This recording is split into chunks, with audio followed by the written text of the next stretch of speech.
OK, Mick Lynch doesn't really do battle with the contestants of Eurovision in this video. It's more an example of how programmes are constructed and the narratives they build.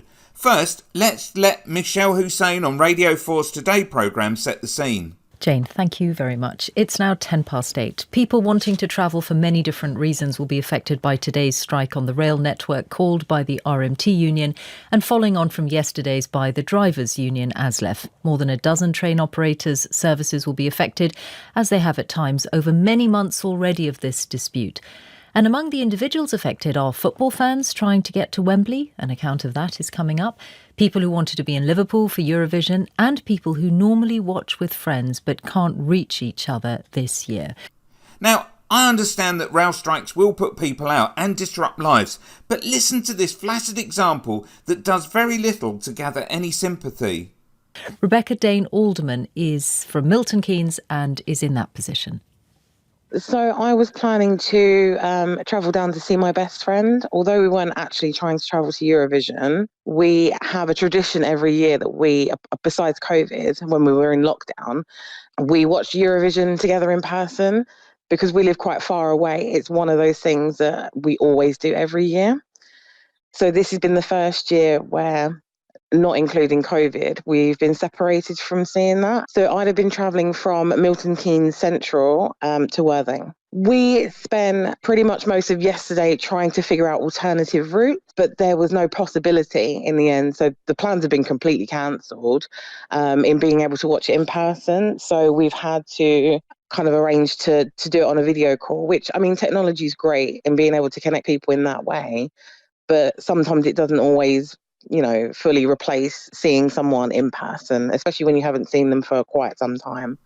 I'm sure a lot of people on hearing Rebecca's heart-rending story will reach the same conclusion as me and ask, if this person who you like to share Eurovision with means so much, why not meet on a different day to do something alternative?